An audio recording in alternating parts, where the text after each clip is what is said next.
उसका नाम था हरिदत्त। हरिदत्त नगर का एक संभ्रांत एवं साधन संपन्न व्यक्ति था। धन दौलत की उसके पास कोई कमी नहीं थी। उसे बस एक ही दुख था, उसके यहाँ कोई संतान नहीं थी। धीरे धीरे उसकी आयु बढ़ती गई और वह प्रौढ़ावस्था में पहुंच गया। हरिदत्त अब संतान की ओर से बिल्कुल निराश हो चुका था। उसने मन में धैर्य धारण कर लिया था कि संतान का सुख उसके भाग्य में नहीं है, किंतु विधि का विधान कुछ और ही था। एक दिन उसके घर आंगन में शिशु की किलकारियां गूंज उठी। उसे एक पुत्र की प्राप्ति हो गई। हरिदत्त और उसकी पत्नी ने भली भांति अपने पुत्र का लालन पालन किया, उसके लिए अच्छी शिक्षा का प्रबंध किया। लेकिन कुछ दिन बाद उनका पुत्र देवदत्त कुसंगति में पड़ गया। उसे जुआ खेलने का व्यसन लग गया। एक दिन वह जुए में अपना सब कुछ, यहाँ तक कि अपने शरीर के पहने हुए वस्त्र भी हार गया। तब उसे बड़ी लज्जा महसूस हुई। शर्मिंदगी के कारण वह अपने घर न जाकर नगर से बाहर की ओर चल पड़ा। उसने निश्चय कर लिया था कि अब वह अपने माता पिता को अपना मुंह नहीं दिखा पाएगा और किसी नदी या सरोवर में डूबकर अपनी जान दे देगा। किंतु भाग्य को कुछ और ही मंजूर था। देवदत्त जब नगर से बाहर पहुंचा तो उसे एक टूटा फूटा मंदिर दिखाई दिया। उस मंदिर में कुछ महीने पहले तक कोई भी पुजारी नहीं रहता था, किंतु कुछ समय से उसमें न जाने कहां से आकर एक पुजारी रहने लगा था। देवदत्त ने जब उस मंदिर में प्रवेश किया तब वह पुजारी भगवान की मूर्ति के सामने खड़ा हुआ उनकी पूजा अर्चना में व्यस्त था। देवदत्त वहीं बैठ गया और पुजारी के निवृत्त होने की प्रतीक्षा करने लगा। कुछ समय पश्चात जब पुजारी पूजा आदि से निवृत्त हुआ तो उसकी दृष्टि उदास भाव में बैठे देवदत्त पर पड़ी। वह उसके समीप पहुंचा, उसे पूजा का प्रसाद दिया और फिर उसका परिचय पूछा। देवदत्त ने सत्य भाव से पुजारी को सारी बात बता दी। बातें सुनकर उस पुजारी ने, जिसका नाम जलपात था, उससे कहा, पुत्र, बुरे व्यसनी के लिए तो संसार का संपूर्ण धन भी अपर्याप्त होता है। अतः अब तक जो हो चुका है उसे भूल जाओ और मेरे पास रहकर अपना आचरण सुधारो। मैं तुम्हें इष्ट साधना की विधियां समझा दूंगा। यदि तुमने अपने इष्ट की सिद्धि प्राप्त कर ली तो फिर संसार का समस्त वैभव तुम्हें स्वतः ही प्राप्त हो जाएगा। उसके लिए मुझे क्या करना होगा श्रीमान? देवदत्त ने पूछा। कठोर साधना और मेरी आज्ञा की पालना, पुजारी जलपाद ने कहा। जिस प्रकार मैंने अपनी साधना से भूतों प्रेतों को वश में करके उनसे सिद्धियां प्राप्त की हैं, उसी प्रकार तुम्हें भी कठोर साधना द्वारा सिद्धियां प्राप्त करनी होंगी। तब तो आप मुझे सिद्धि प्राप्त करने की विधि समझा दीजिए। मैं आपकी हर आज्ञा, हर आदेश का पालन करूंगा। देवदत्त बोला, ठीक है, कल रात से मैं तुम्हें साधना करने की विधि समझाऊंगा। इसके लिए तुम्हें कुछ समय तक मेरे समीप ही रहना पड़ेगा। अगली रात जलपाद उसे शमशान के निकट एक वट वृक्ष के नीचे ले गया। वहां उसने मंत्र पढ़कर खीर और नैवेद्य उस वट वृक्ष की जड़ में रखे और खीर और नैवेद्य का कुछ भाग चारों दिशाओं में बिखेर दिया। फिर उसने देवदत्त को भी ऐसा ही करने को कहा। तत्पश्चात जब देवदत्त ने वैसा ही कर दिया तो पुजारी ने जलपाद से कहा, अब तुम इसी भांति पूजा करो और पूजा के दौरान यह कहते रहो, हे देवी विद्युत प्रभा, मेरी पूजा ग्रहण करो। उस दिन से देवदत्त जलपाद के पास रहता हुआ उसी की भांति विद्युत प्रभा की आराधना करने लगा। कई दिन की कठिन साधना के बाद आखिर एक रात उस वट वृक्ष का तना फटा और एक दिव्य स्त्री तने से प्रकट हुई। उस दिव्य स्त्री ने देवदत्त से कहा, युवक, मेरी स्वामिनी तुम्हारी आराधना से प्रसन्न है। उन्होंने तुम्हें दर्शन देने का निर्णय किया है। कृपया मेरे साथ चलो। देवदत्त उस दिव्य स्त्री के साथ वट वृक्ष के फटे हुए तने में प्रविष्ट हो गया। वह स्त्री उसे गर्भगार में बने मणियों माणिक्यों से युक्त एक भवन में ले आई। देवदत्त ने वहां एक रत्न जड़ित सिंहासन पर एक अति सुंदर स्त्री को बैठे देखा। देवदत्त का स्वागत करते हुए उस सुंदर स्त्री ने कहा, आओ युवक, इस महल में तुम्हारा स्वागत है। मैं रत्नवर्ष नामक यक्ष की पुत्री विद्युत प्रभा हूँ, जिसकी तुम और जलपात साधना करते हो। यह सुनकर देवदत्त श्रद्धा पूर्वक उसके सामने नतमस्तक हो गया। फिर बोला, देवी विद्युत प्रभा, आपका दर्शन पाकर मैं धन्य हो गया। कृपया मेरे योग्य कोई सेवा बताइए। युवक विद्युत प्रभा बोली, जलपात की आराधना से प्रसन्न होकर तो मैं शीघ्र ही उसे अष्ट सिद्धि देने वाली हूँ, लेकिन तुम मुझे बहुत पसंद आए हो, अतः मैं चाहती हूँ कि तुम मेरे साथ विवाह करके मेरे साथ ही रहो। यह तो मेरा अहोभाग्य है देवी विद्युत प्रभा। तत्काल देवदत्त बोल उठा, मैं प्रस्तुत हूँ और आशा दिलाता हूँ कि आपकी हर आज्ञा का पालन करूँगा। इस प्रकार देवदत्त विद्युत प्रभा से विवाह करके वहीं उसके पास रहने लगा। कुछ समय बाद वह विद्युत प्रभा से आज्ञा लेकर गर्भगार से बाहर निकला और जलपात के पास पहुंचा। वहां उसने जलपात को उस पर अब तक की बीती सारी बातें बता दी। सुनकर जलपात ने कहा, वत्स, तुमने बहुत अच्छा काम किया। अब एक काम और करो। वह क्या? किसी भी तरह उस यक्षिणी का पेट फाड़कर उसका गर्भ ले आओ। यदि तुमने ऐसा करने से इनकार किया तो मैं तुम्हें अपनी सिद्ध शक्ति से भस्म कर दूंगा। अनिश्चित और दुखी भाव से देवदत्त पुनः विद्युत प्रभा के पास पहुंचा। विद्युत प्रभा अपनी शक्ति से उसके मनोभावों को जान गई।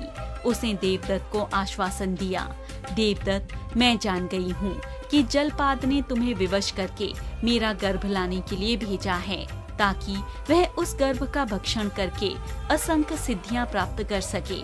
हाँ, लेकिन मैं ऐसा नहीं कर सकता। हिचकिचाते हुए देवदत्त ने कहा। हिचकिचाओ मत देवदत्त, विद्युत प्रभा बोली, आगे बढ़ो और मेरा पेट फाड़कर मेरा गर्भ निकाल लो। मैं तुम्हें ऐसा करने की आज्ञा देती हूँ। नहीं देवी विद्युत प्रभा, मैं ऐसा कदापि नहीं कर सकता, चाहे मुझे जलपात के क्रोध का सामना ही क्यों न करना पड़े। देवदत्त ने दो टूक स्वर में उत्तर दिया। तब विद्युत प्रभा ने स्वयं ही अपना पेट फाड़कर अपना गर्भ निकाला और उसे देवदत्त को देकर कहा, देवदत्त, लो, इस गर्भ को ले जाओ और जो भी व्यक्ति इस गर्भ का भक्षण कर लेगा वह सिद्ध विद्याधर हो जाएगा। पूर्व काल में मैं स्वयं भी एक विद्याधरी थी, लेकिन एक श्राप के कारण मुझे यक्षिणी की योनि में जन्म लेना पड़ा। अब मेरे उस श्राप का अंत हो गया है। अब मैं पुनः अपनी विद्याधर लोक को लौट रही हूँ। ऐसा कहकर विद्युत प्रभा लोप हो गई। व्यथित हृदय से देवदत्त विद्युत प्रभा के गर्भ को लेकर गर्भागार से बाहर निकल आया और वह गर्भ लाकर जलपात को सौंप दिया। जलपात विद्युत प्रभा का गर्भ पाकर प्रसन्न हो गया। वह देवदत्त से बोला, वत्स, अब जल्दी से जंगल में जाकर लकड़ियां चुन लाओ। मैं इस गर्भ को आग में भूनूंगा। भून जाने के बाद दोनों प्रसाद के रूप में इसे ग्रहण कर लेंगे। प्रसाद खाते ही हम दोनों असंख्य सिद्धियों के स्वामी बन जाएंगे। गुरुदेव, देवदत्त बोला, मैं इस घृणित कार्य में आपका सहयोग नहीं कर सकता। पहले तो आपने यही घृणित कार्य किया कि मेरे द्वारा देवी विद्युत प्रभा, जिसकी आप इतने दिन तक आराधना करते रहे, उसका गर्भ लाने के लिए मुझे विवश किया। और जब उस देवी ने कृपा करके स्वयं ही तुम्हारी स्वार्थ सिद्धि के लिए गर्भ निकाल कर दे दिया, तो अब आप उसको भूनकर खाने की बात कर रहे हैं। मैं तो यह घृणित कार्य करने के लिए हरगिज भी तैयार नहीं हूँ। यह सुनते ही क्रोध से जलपात की आंखें जलने लगी।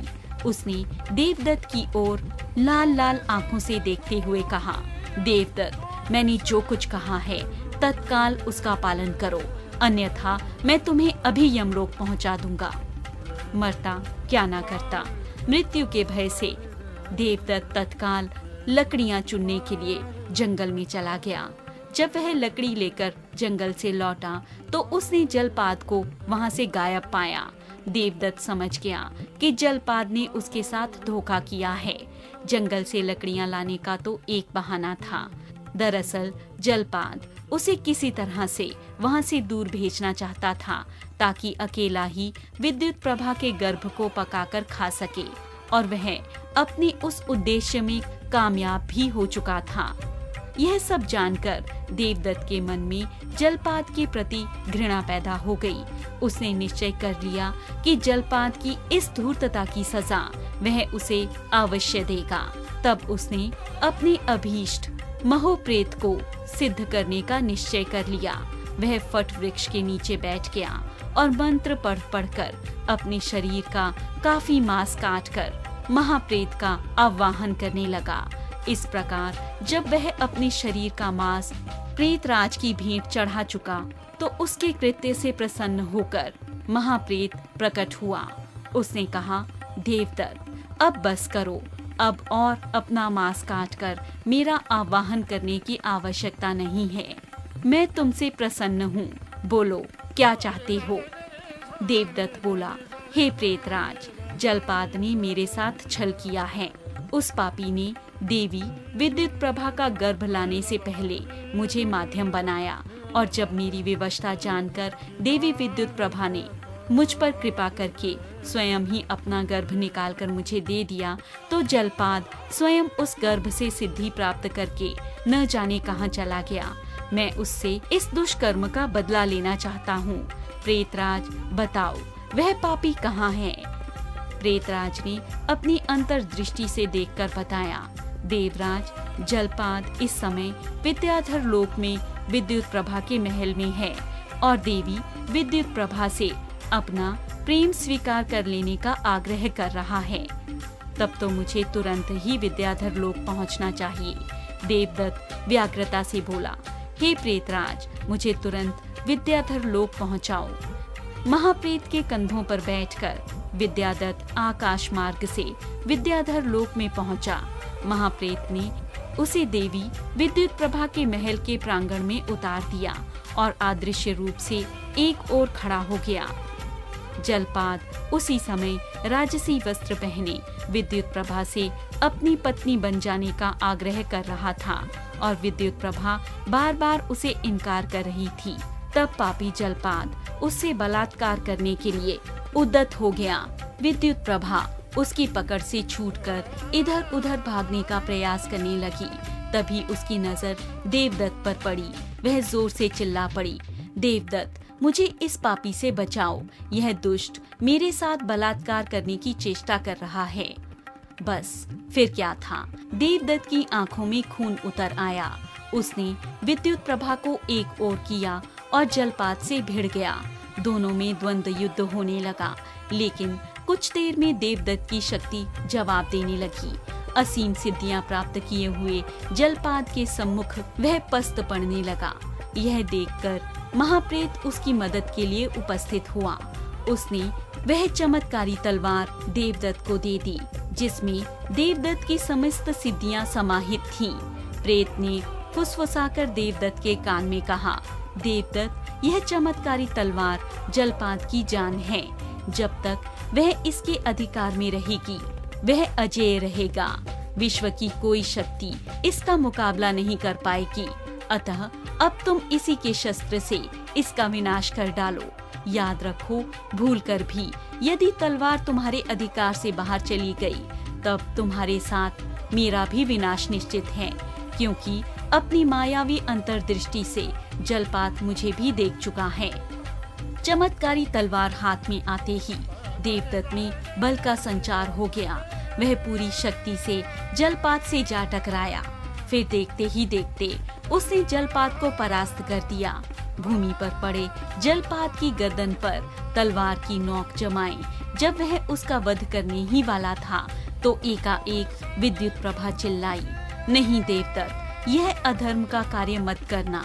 जलपात ब्राह्मण है। यदि तुमने इसका वध कर दिया तो तुम्हें ब्रह्म हत्या का पाप लग जाएगा। इस स्थान पर महामाई पार्वती निवास करती हैं। तुम्हारे द्वारा इसकी हत्या हुई तो वे अप्रसन्न हो जाएंगी और तुम्हें श्राप दे देंगी। अतः अपनी तलवार इसकी गर्दन से हटा लो। विवश होकर देवदत्त ने अपनी तलवार की नोक जलपाद की गर्दन से हटा ली। यह देखकर महाप्रेत बोला, देवदत्त, अब इस तलवार का स्पर्श अपने मस्तक से करो। ऐसा करते ही इसकी शेष शक्तियां भी इस तलवार में समाहित हो जाएंगी। तब यह एक असहाय व्यक्ति बनकर रह जाएगा। तब सभी शक्तियां छिन जाने के कारण यह तुम्हारा कोई भी अहित नहीं कर पाएगा। देवदत्त ने वैसा ही किया। शक्तियां छिनते ही जलपाद एक सामान्य व्यक्ति बन गया। तब देवदत्त ने उससे कहा, दुष्ट जलपाद, मैंने तुझे गुरु मानकर तेरी अभ्यर्थना की। जैसा तूने निर्देश दिया उसके अनुसार काम करके तेरा अभीष्ट सिद्ध किया, किंतु तूने मेरे साथ धोखा किया। जी तो चाहता है कि अभी तेरा वध कर दूं, किंतु मैं देवी विद्युत प्रभा को वचन दे चुका हूँ कि मैं तेरा वध नहीं करूँगा। किंतु मैं भी तेरी ही तरह एक ब्राह्मण हूँ। मैं तुझे श्राप देता हूँ कि तू मृत्युलोक में जाकर नाना प्रकार के कष्ट भोगता हुआ अपना शेष जीवन व्यतीत करेगा। कोई भी तेरा हित चिंतक, तेरा मित्र तेरी सहायता के लिए नहीं आएगा। एक घृणित व्यक्ति की भांति सभी तुझे दुत्कारेंगे। वे तेरे शरीर को छूने से भी कतराएंगे। तू किसी खुजली हुए कुत्ते की भांति तिल तिल कर अपने प्राण त्यागेगा। देवदत्त के श्राप से जलपाद तत्काल विद्याधर लोक से नीचे गिरता चला गया। तभी वहाँ महामाता पार्वती प्रकट हो गई। वह देवदत्त से बोली, हे ब्राह्मण पुत्र, जलपाद का वध न करके तुमने मेरे इस पवित्र स्थान की मर्यादा का मान बढ़ाया है। मैं अपने लोक में रक्तपात को कभी पसंद नहीं करती। मैं तुम्हारे इस कृत्य से बहुत प्रसन्न हूँ। तुम जो भी वर मांगना चाहते हो मांग लो। मैं तुम्हें कैसा भी वर देने को प्रस्तुत हूँ। तलवार भूमि पर फेंककर देवदत्त महामाता पार्वती के चरणों में गिर पड़ा। वह करुण स्वर में बोला, हे माँ जगत जननी, आज आपका दर्शन करके मेरा तो जीवन धन्य हो गया। हे माता, आप तो अंतर्यामी हैं। सारे विद्याधर आप ही को अभीष्ट मानकर आपकी आराधना करते हैं। आज आपने सशरीर प्रकट होकर मुझे दर्शन दिए, यही मेरे लिए बहुत है। आपके दर्शन पाकर कुछ और मांगने की मेरी इच्छा शेष नहीं बची। अब मैं और क्या मांगूं? फिर भी पुत्र, तेरी क्षमाशीलता से प्रसन्न होकर मैं तुम्हें कुछ न कुछ अवश्य दूंगी। माता पार्वती बोली, आज से मैं तुम्हें इस विद्याधर लोक का राजा नियुक्त करती हूँ। आज से इस लोक पर तुम्हारा शासन होगा। देवदत्त को ऐसा आशीर्वाद देकर माँ पार्वती अंतर्ध्यान हो गई। माँ पार्वती की इच्छा अनुसार देवदत्त विद्याधर लोक का राजा बन गया। तब उसने विधिवत विद्युत प्रभा के साथ विवाह रचाया और दोनों सुखपूर्वक वहां रहने लगे। देवी माँ का दर्शन पाकर महाप्रेत भी प्रेत योनि से मुक्ति पा गया और विद्याधर बनकर माँ पार्वती के बसाए विद्याधर लोक में निवास करने लगा। और इस प्रकार देवदत्त की क्षमाशीलता ने उसकी जीवनचर्या ही बदल दी। अनेक वर्ष तक विद्याधर लोक में रहने के कारण वह जन्म मरण के चक्र से मुक्त हो गया। जब उसका अंत समय आया तो देवदूत उसे स्वयं लेने आए।